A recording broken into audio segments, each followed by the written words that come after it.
Greetings, my name is Sophia. I'm a 40-year-old woman with quite a story to share. I became a single mom when my children were very young. My journey started when I met my ex-husband, Arthur, through mutual friends.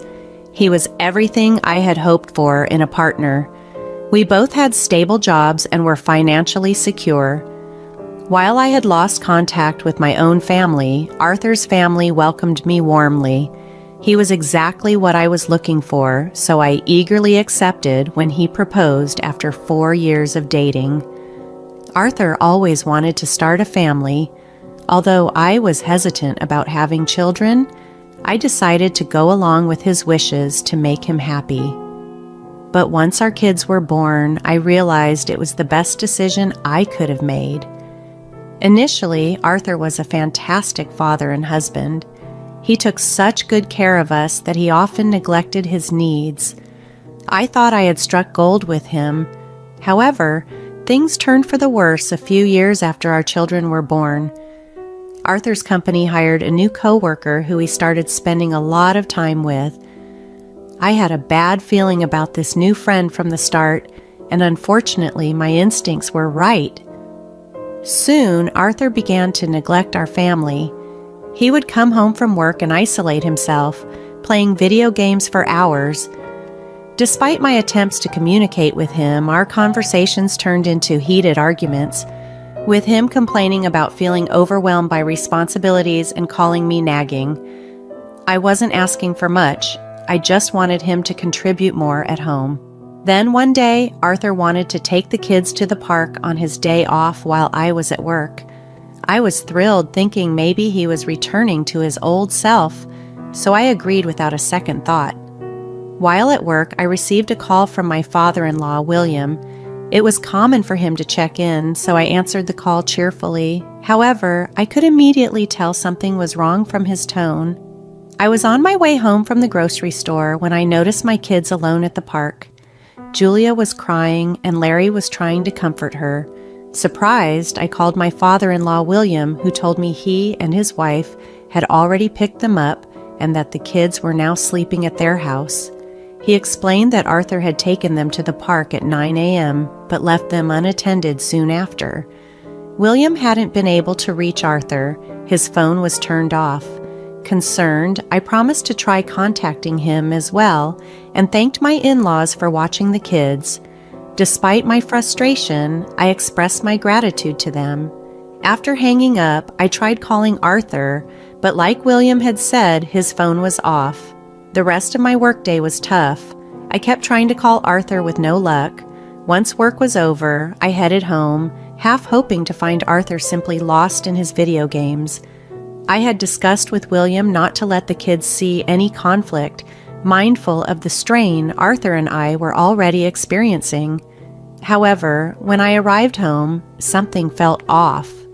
The house seemed too quiet. I called out for Arthur as I checked each room, but he was nowhere to be found. When I reached his den in the basement, I found it completely empty, confirming my worst fears.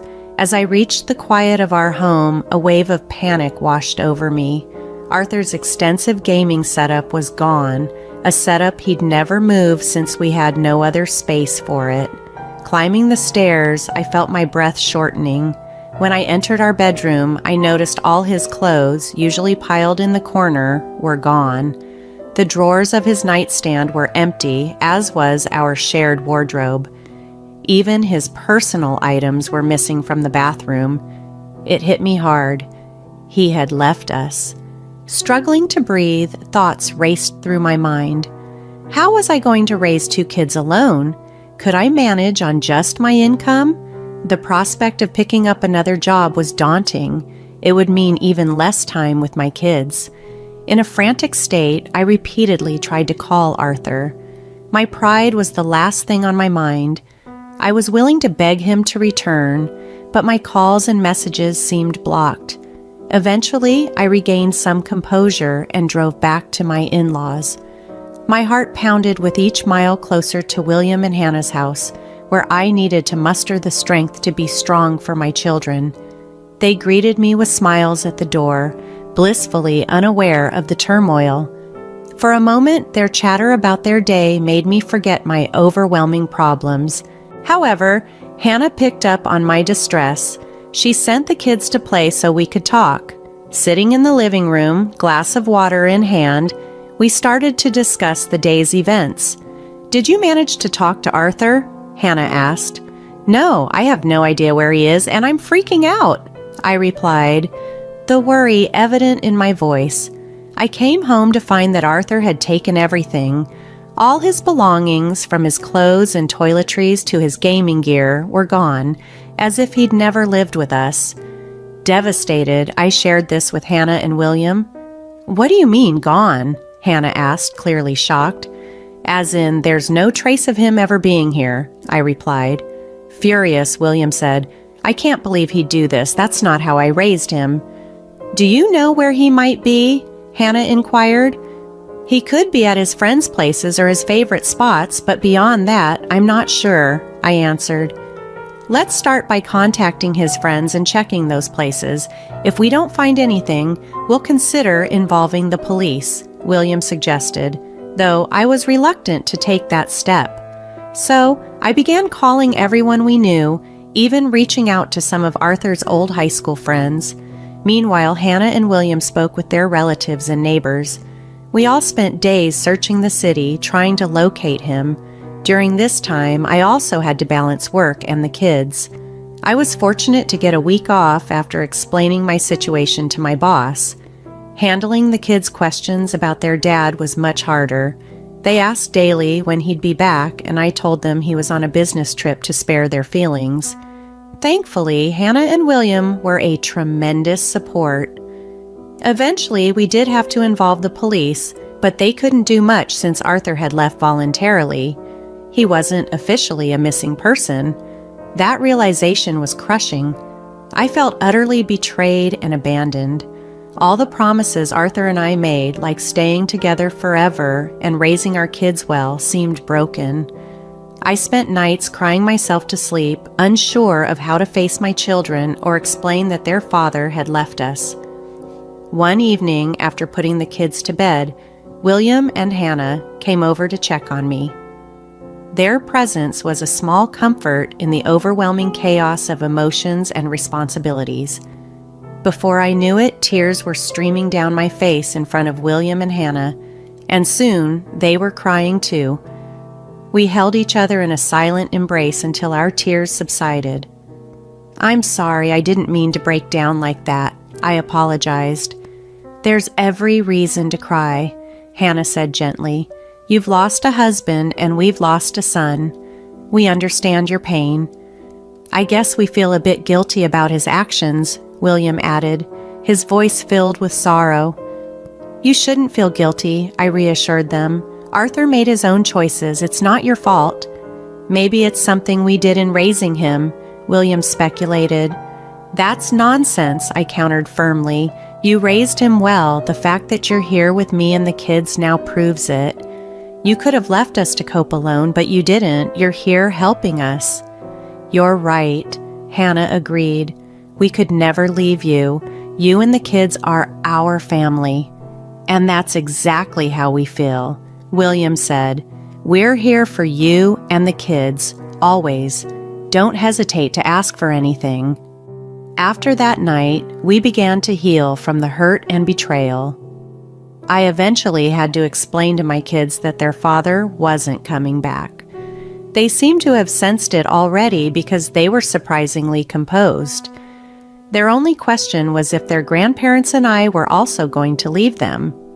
I promised them we never would. For the first time, my anger towards Arthur wasn't just about his leaving. It was about the insecurity he had instilled in our children. But William, Hannah, and I did our best to reassure them, to show them they were loved and that we were always going to be there. The kids slowly returned to their cheerful selves, and life began to feel more normal. About 6 years after Arthur left, I stopped trying to contact him. I had spent years hoping to hear from him, but it was time to let go and focus fully on our lives without him. 6 years had passed, and I realized just how much Arthur had missed in our kids' lives. They had nearly forgotten about him, and honestly, I no longer saw any reason to wish him back. A decade after he left, our lives had significantly improved. Larry was attending his dream college on a full scholarship, and Julia was excelling in her classes. I was earning enough to support us comfortably. Hannah and William had become even more integral to our family. They practically lived with us now due to their advancing age and declining health.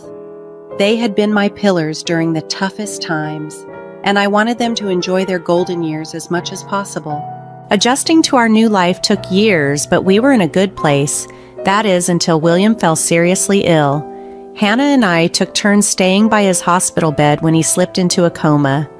The house was somber. Laughter and smiles were rare during that grim period. However, things took a turn when William miraculously woke up from the coma. He was still frail, and the doctors warned us he didn't have much time left, but he was alive, and that was something to celebrate. We all spent as much time as we could with him in the hospital. Despite his weakness, William's spirit remained strong. He even managed to lift our spirits, insisting on calling his lawyer to the hospital to rearrange his affairs and update his will.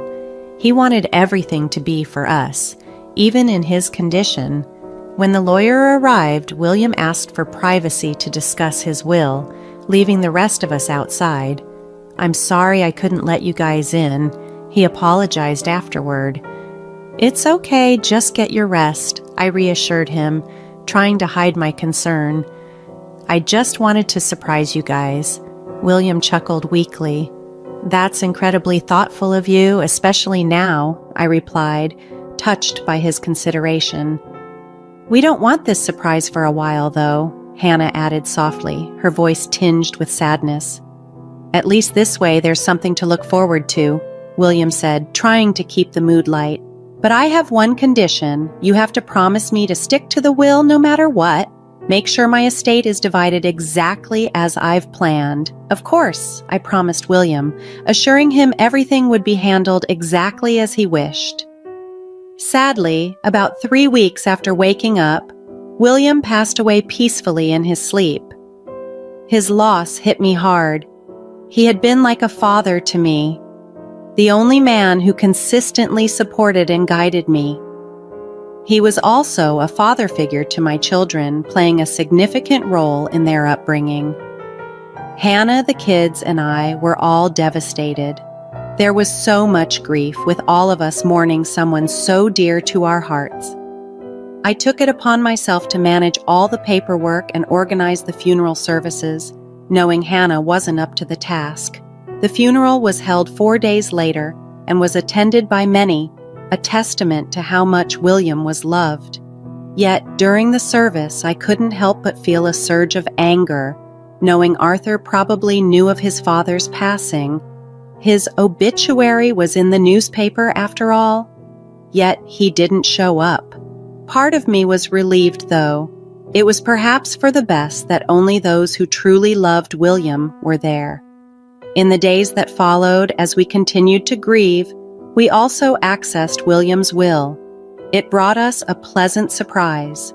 William had divided his estate among the 4 of us, favoring the kids with a larger share, which I was profoundly thankful for. They needed it more than Hannah and I did. Intriguingly, he had also left something for Arthur, a letter. While I was tempted to open it, I respected William's explicit wish that only Arthur should read it. I can't say I was surprised when Arthur finally showed up. Surprisingly, Arthur showed up when Larry was back at university and Julia was away at school. Seeing him after all these years filled me with anger. Hannah felt the same way. Arthur looked like a shell of his former self. He was gaunt, his bones prominent under his thin skin, and his eyes were hollow and bloodshot. He used to be muscular, but now his arms and legs were mere twigs. His voice was raspy, suggesting years of neglect, possibly due to substance abuse. Although I understand that addiction is a serious illness that needs compassion and treatment, I found it hard to extend that empathy to Arthur. He had everything: a loving family, a perfect home, a great job, and a good life. He chose to abandon all that, presumably for a life of substance abuse. "What the hell are you doing here?" I asked sharply. "I'm here to see you guys," Arthur replied weakly. "Cut the crap, Arthur. You disappeared for 9 years and now suddenly you want to reconnect? I know I messed up, but I want to make amends. I don't think that's possible, and you know it. So why are you here? If you don't have a good reason, I might have to call the police."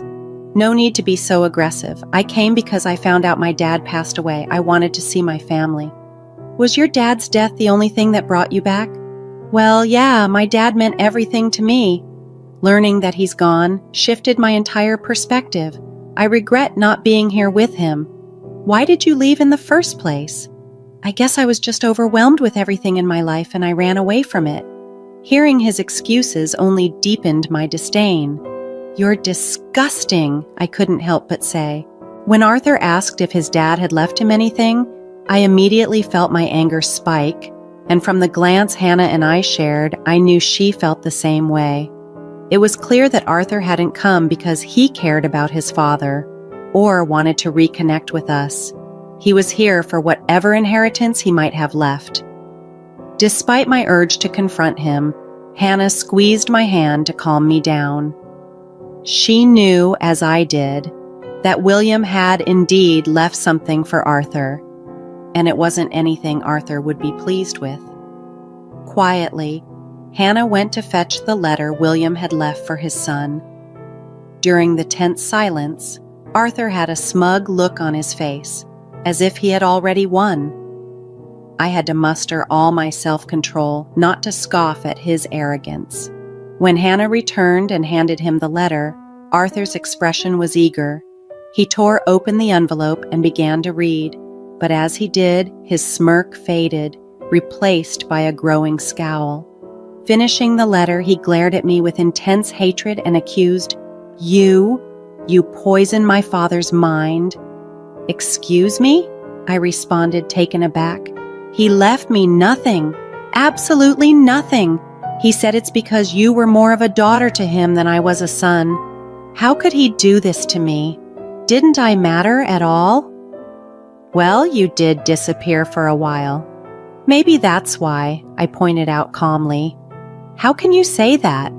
Do you guys not care about me at all?"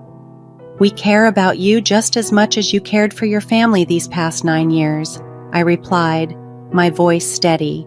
Stunned by the reality of the situation, Arthur was left speechless. Arthur couldn't grasp that he was being treated just as he had treated us, which seemed absurd given his audacity to show up after so long and expect his inheritance. He hadn't been there in his father's final days, yet he thought he deserved something. William had spent his last days writing a letter that effectively disowned Arthur, and honestly, knowing that made me feel vindicated. When Arthur began to protest, Hannah quickly shut him down. She wouldn't hear any of it and told him to leave our house. Arthur threatened to sue me for the house, but I reminded him that by abandoning the property, he had forfeited any legal claim to it. He had nothing in his name, and the realization left him looking as pale as a ghost, while I felt a sense of satisfaction. It was sad that it came at the cost of William's passing, but in a way, Arthur received the consequences of his actions. After the confrontation, Arthur left and didn't contact us again, which was a relief. We had grown accustomed to his absence, and our lives quickly returned to normal. Although it was tough moving forward without William, his decisive action in those final days showed his deep love for us and gave us the strength to continue. His legacy was a reminder of his protective love, steering us away from the potential turmoil Arthur's selfishness could have caused.